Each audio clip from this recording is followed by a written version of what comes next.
In the last class, we have seen the reflection coefficient. और reflection coefficient में हमने क्या देखा कि it is the function of L.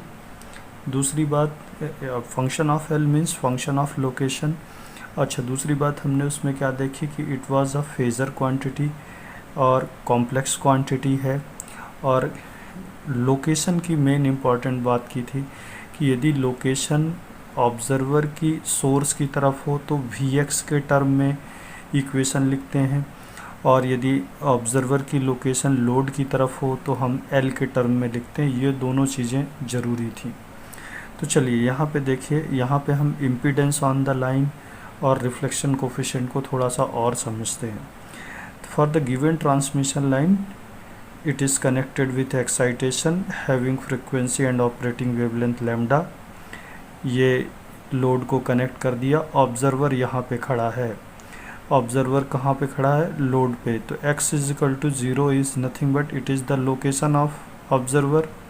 बिल्कुल सही बात है. तो क्या मैं ऐसा बोल सकता हूँ x is equal to 0 is nothing but it is also the location of load? हाँ. x is equal to minus L is nothing but it's the location of source. Observer कहाँ पे खड़ा है? लोड पे.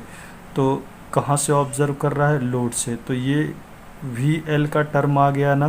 तो ये बात पक्की है कि ऑब्ज़र्वर कहाँ पे खड़ा है? लोड पे. लोड इन पे खड़ा है. तो अच्छा देखिए, इस इक्वेशन को कैसे लिख सकते हैं? v plus E power gamma L v minus E power minus gamma L. Last lecture में बताया था.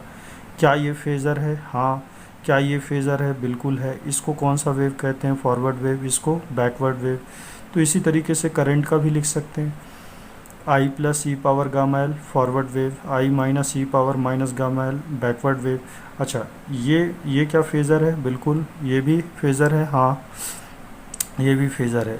तो साथ साथ ये भी बताया था कि वोल्टेज एट एनी लोकेशन, कहीं पे भी किसी भी लोकेशन पे वोल्टेज किसका सम होगा? फॉरवर्ड वेव और बैकवर्ड वेव का. दूसरे टर्म में कैसे कहते हैं? किसी भी लोकेशन पे वोल्टेज किसी भी लोकेशन पे वोल्टेज क्या होगा?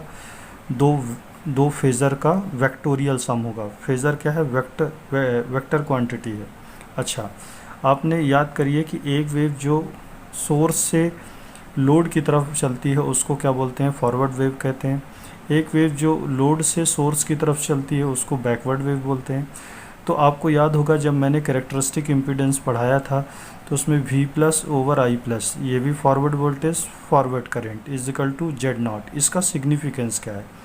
मतलब जो फॉरवर्ड वेव है वो कौन सा इम्पीडेंस लुक करती है? प्लस जेड नॉट वाला इम्पीडेंस लुक करती है. v माइनस आई माइनस यानी कौन सा वेव की बात कर रहे हैं? बैकवर्ड वेव की.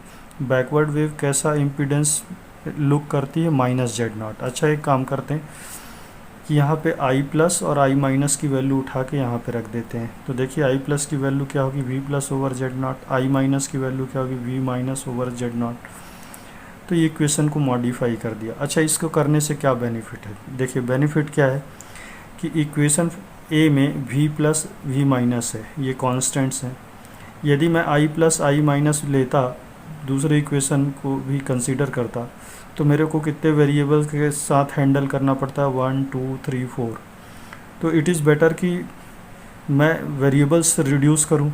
तो मैंने बेसिकली वही किया, वेरिएबल्स को रिड्यूस किया. तो अब कितने वेरिएबल से अपने को प्ले करना है? 1 और 2. इधर भी v प्लस, इधर v माइनस, इधर v प्लस v माइनस. बस दो वेरिएबल के साथ हैंडल करना है. अच्छा, अब साथ साथ देखिए कि इन दोनों इक्वेशन को देखने के बाद ये पता चलता है कि voltage and current both depends on the location, क्योंकि एल का फंक्शन है. जैसे जैसे लेंथ चेंज होगी वोल्टेज एंड करंट दोनों की वैल्यू चेंज होगी. पक्की बात है, इक्वेशन से भी देख के पता चलता है. क्या दोनों इंसिडेंट वेव फॉरवर्ड वेव और बैकवर्ड वेव का सम है? फॉरवर्ड वेव बैकवर्ड वेव का सम है? बिल्कुल है. अच्छा, यदि इन दोनों का रेशियो ले लूँ v बाई एल, तो क्या प्रोड्यूस करेगा? इम्पीडेंस. तो चलिए देखते हैं इम्पीडेंस क्या है. v बाई एल मैंने रेशियो ले लिया, तो इधर क्या आएगा? v plus E power minus gamma L. वो इक्वेशन पीछे की उठा के यहाँ पे सीधे रख दिया. इसको मॉडिफाई किया, जेड नॉट को ऊपर ले गया, कुछ ऐसा इक्वेशन दिखेगा. इसमें पहला forward wave, backward wave, forward wave minus backward wave, ठीक है। एक काम करते हैं, यहाँ से v plus E power gamma L common ले लेते हैं, ऊपर से भी और नीचे से भी, तो ये दोनों कैंसिल आउट हो जाएंगे। तो यहाँ पे क्या बचेगा, 1 plus V minus over V plus E power gamma L ऊपर चला जाएगा, तो E power -2 gamma L divided by 1 minus V plus E power -2 gamma L. Recall that ये कुछ क्वांटिटी थी, क्या था ये फॉरवर्ड, ये किसका रेशियो है, backward wave over incident wave. तो ये आपने पहले भी रिफ्लेक्शन कोफिशिएंट के लेक्चर में देखा कि what is reflection coefficient, reflection coefficient is the ratio of backward wave to forward wave, है ना। तो या कि reflected wave to incident wave भी बोलते हैं लोग। तो v minus over v plus E power -2 gamma L, ये क्या है, रिफ्लेक्शन कोफिशिएंट है, डिपेंड्स ऑन द लोकेशन। यदि लोकेशन की वैल्यू 0 रख दिया तो आप l की वैल्यू 0 रख दूंगा तो आपकी लोकेशन कहाँ पे होगी, लोड पे होगी कि सोर्स पे होगी, आंसर इज़ लोड पे होगी। तो मैंने गामा 0 को मैंने किससे रिप्रेजेंट किया, गामा एल। गामा एल का मीनिंग क्या है, मतलब रिफ्लेक्शन कोफिशिएंट एट लोड। इसका मीनिंग क्या है, रिफ्लेक्शन कोफिशिएंट एट लोड। इसकी वैल्यू क्या आएगी, v minus over v plus. अच्छा चलिए, क्या इस इक्वेशन को ऐसा मॉडिफाई करके लिख सकता हूँ, हाँ, क्योंकि ये रिफ्लेक्शन कोफिशिएंट है। अच्छा, मैंने आपसे यहाँ पे बोला ये इस इक्वेशन में, ये इस इक्वेशन से यहाँ आए, इसमें बोला find the value of Z0। Z0 का मतलब क्या है, Z0 यानी लोकेशन L की वैल्यू 0, मतलब आपकी लोकेशन कहाँ पर है, लोड पे है। तो क्या मैं Z0 इजिकल टू ZL नहीं लिख सकता, बिल्कुल लिख सकता हूँ। तो चलिए इस इक्वेशन में Z0 की वैल्यू क्या हुई, ZL इजिकल टू Z0 की वैल्यू ये Z ब्रैकेट में 0, कैरेक्टरिस्टिक इम्पीडेंस ये वाला 1 प्लस इसकी वैल्यू गामा 0 की वैल्यू कितनी आई, गामा एल रख दिया divided by 1 minus gamma L. अच्छा, इस इक्वेशन को सॉल्व, अच्छा लोगों के दिमाग में ऐसा तो नहीं है कि ये देखिए ये Z0 की वैल्यू ZL है, ये यहाँ पे ऐसा रख दिया है, ठीक है। अच्छा, इस इक्वेशन को और आगे सॉल्व करते हैं। इस इक्वेशन को सॉल्व करने के बाद देखिए क्या मिलता है। मैंने इसको क्या किया, ZL over Z0 equal to 1 plus gamma L divided by 1 minus gamma L. इसको यहाँ पे सॉल्व किया, क्रॉस मल्टीप्लिकेशन किया, गामा एल की वैल्यू आई ZL minus Z0 over ZL plus Z0। अच्छा, ये इक्वेशन क्या बताता है, पहले इस इक्वेशन को देखिए, क्या ये गामा एल को क्या बोलते हैं, रिफ्लेक्शन कोफिशिएंट एट लोड। बिल्कुल इसको ध्यान में रखना कि गामा एल क्या है, रिफ्लेक्शन कोफिशिएंट एट लोड। क्या ये कॉम्प्लेक्स नंबर है, आंसर इज़ यस, ये एक कॉम्प्लेक्स नंबर है। तो क्यों, क्योंकि इम्पीडेंस क्या होता है, कॉम्प्लेक्स होता है। अच्छा, ये कुछ बताता है, गामा एल कैसा है, ZL माइनस Z0। देखिए ये Z0 क्या होता है, कैरेक्टरिस्टिक इम्पीडेंस, ZL क्या है, लोड इम्पीडेंस। तो ये दोनों में क्या है, मिसमैच है। तो क्या मैं ऐसा बोल सकता हूँ कि गामा एल प्रोड्यूस होगा, reflection coefficient at load produce होगा कब, जब लोड इम्पीडेंस और कैरेक्टरिस्टिक इम्पीडेंस क्या करें, मैच नहीं करें। तो देखिए लिखा भी है कि mismatch of characteristic impedance and load impedance. चलिए देखते हैं, मान लीजिए 3 सिचुएशन लेते हैं। पहले लेते हैं ZL इजिकल टू Z0। तो ZL इजिकल टू Z0 लेते हैं, तो इस चीज़ का मीनिंग क्या है, इस चीज़ का मीनिंग ये है कि लोड इम्पीडेंस की वैल्यू कितनी हो जाए, कैरेक्टरिस्टिक इम्पीडेंस के बराबर हो जाए। तो गामा एल की वैल्यू कितनी होगी, मैं यहाँ पे मॉड गामा एल एक्चुअली मैं कैलकुलेट कर रहा हूँ, मॉड गामा एल की वैल्यू कितनी होगी, 0 होगी। तो इसका फिजिकल सिग्निफिकेंस क्या है, यदि मान लीजिए रिफ्लेक्शन कोफिशिएंट एट लोड पे रिफ्लेक्शन कोफिशिएंट की वैल्यू 0 हो गई, इसका मीनिंग क्या है, इसका सिग्निफिकेंस क्या है, what ever the wave which is coming from source.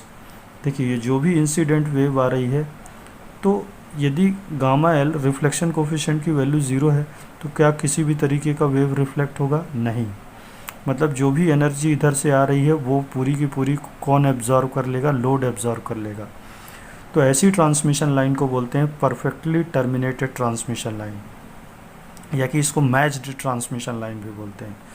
तो रिफ्लेक्शन कोफिशिएंट की वैल्यू 0 मतलब रिफ्लेक्टेड वेव नहीं होंगी। अच्छा, gamma L equal Z L equal to infinity, इस चीज़ का मीनिंग क्या है? इस चीज़ का मीनिंग ये है कि लाइन लोड इम्पीडेंस की वैल्यू क्या हो, इनफाइनाइट हो। और इम्पीडेंस इनफाइनाइट कब हो सकता है? जब वो क्या हो, ओपन हो। तो चलिए इसको सॉल्व करते हैं। तो यदि इसको सॉल्व करें और इसको यदि जेड एल की वैल्यू इन्फिनिटी रखें, यहाँ पे इन्फिनिटी रखिए जेड एल की वैल्यू, तो गामा एल की वैल्यू कितनी मिलेगी? 1 मिलेगी। 1 का मॉड यदि आप ले भी लेंगे तो क्या मिलेगा? 1। रिफ्लेक्शन कोफिशिएंट की वैल्यू 1 आ जाना है, इस चीज़ का क्या मतलब है? रिफ्लेक्शन कोफिशिएंट की वैल्यू 1 आ जाना, इस चीज़ का मतलब यह है कि जो भी एनर्जी सोर्स से आ रही है वो पूरी की पूरी क्या हो जाएगी? रिफ्लेक्ट बैक हो जाएगी। यानी कि कोई भी एनर्जी लोड को ट्रांसफ़र नहीं होगी, पूरी की पूरी एनर्जी रिफ्लेक्ट बैक हो जाएगी।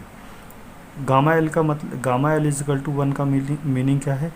कि पूरी की पूरी एनर्जी का रिफ्लेक्ट बैक हो जाना। तो रिफ्लेक्ट बैक हो जाना मतलब मैं ऐसा बोल सकता हूँ कि इस स्ट्रक्चर के बीच में एनर्जी क्या रहेगी? ट्रैप्ड रहेगी, कन्फाइंड रहेगी। तो यानी कि ये स्ट्रक्चर ने क्या किया? इस स्ट्रक्चर ने एनर्जी को होल्ड करके रख लिया। तो it looks like a resonator.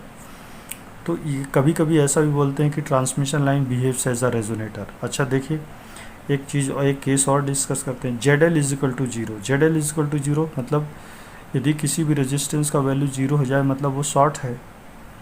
तो शॉर्ट है मतलब कि जेड एल की वैल्यू 0 मतलब ऐसा। अच्छा, इस ट्रांसमिशन लाइन को बोलते क्या हैं? इस ट्रांसमिशन लाइन को बोलते हैं ओपन इंडेड ट्रांसमिशन लाइन। इसको ओपन इंडेड ट्रांसमिशन लाइन बोलते हैं क्योंकि इंड इसका कैसा है? ओपन है। इस ट्रांसमिशन लाइन को क्या बोलते हैं? Short circuited transmission line. अच्छा, जेड एल की वैल्यू 0 रख दीजिए, ये वैल्यू कितने मिलेगी? -1। मॉड गामा एल लेंगे तो इजिकल टू 1। फिर से इसका क्या मीनिंग है? What ever the energy which is coming from this source will be completely reflected back from the load. तो लोड से पूरी की पूरी एनर्जी रिफ्लेक्ट कर गई, पूरी एनर्जी इस स्ट्रक्चर के अंदर फिर से ट्रैप कर गई। तो क्या समझ में आया कि reflection is possible whenever mismatch of impedance between load and characteristic impedance. मतलब लोड इम्पीडेंस और कैरेक्टरिस्टिक इम्पीडेंस मैच नहीं कर रहे हैं तो रिफ्लेक्शन होगा। रिफ्लेक्शन होने का मतलब क्या है? एक वेव कहाँ से चलेगी? लोड से सोर्स की तरफ चलेगी। जो वेव लोड से सोर्स की तरफ चलती है उससे कौन सी वेव कहते हैं? रिफ्लेक्टेड वेव कहते हैं या कि बैकवर्ड वेव कहते हैं। तो क्या आपके किसी भी ट्रांसमिशन लाइन में क्या आपको रिफ्लेक्शन चाहिए? Answer is no. क्यों? क्योंकि हमारी सोर्स से जो भी एनर्जी आ रही हो that must be completely absorb by the load. पूरी की पूरी एनर्जी कौन एब्जॉर्ब करे? लोड एब्जॉर्ब करे। तो इस तरीके से हम कह सकते हैं कि हमें रिफ्लेक्शन नहीं चाहिए। अच्छा, एक चीज़ और, मॉड गामा एल का रेंज कहाँ से कहाँ आया? 0 से 1। 0 का मतलब क्या है? No reflection. 1 का मतलब क्या है? Completely reflection. कंप्लीट रिफ्लेक्शन हुआ तो स्ट्रक्चर कैसे बिहेव करने लगा? स्ट्रक्चर पूरी एनर्जी को होल्ड कर लिया। किसकी तरीके से बिहेव करने लगा? लोड की तरीके से। यदि गामा एल की वैल्यू 0 हो गई तो क्या होगा? पूरी एनर्जी कौन एब्जॉर्व कर लेगा? लोड एब्जॉर्व कर लेगा। तो इस तरीके से तीन ट्रांसमिशन लाइन भी और देखी, match transmission line, short circuited transmission line, open circuited transmission line. तो ये काफ़ी अच्छा डिस्कशन था गामा एल के बारे में। आप कभी भी गामा एल क्या बोलेंगे? गामा एल कहाँ पर है? Reflection coefficient at load. आप बाकी जगह मत कहिएगा, है ना। Gamma is the function of L, that is different thing. Gamma subscript में L, that is different thing. ठीक है, तो ये चीज़ दिमाग में रखिएगा। तो इस लेक्चर के लिए इतना ही, एंड नेक्स्ट लेक्चर में हम इम्पीडेंस ट्रांसफॉर्मेशन रिलेशन देखेंगे और वो रिलेशन बहुत बहुत बहुत इम्पॉर्टेंट है in the case of transmission line. आप देखेंगे कि वहाँ से open circuit, short circuit, transmission line as a passive element, बहुत सारी चीज़ें हम निकाल सकते हैं। तो उस रिलेशन को बहुत अच्छे से पढ़ना है। तो इस लेक्चर के लिए इतना ही। यदि आपको इस लेक्चर में कुछ मिला, समझ में आया, then please like, subscribe and share it. Thank you very much.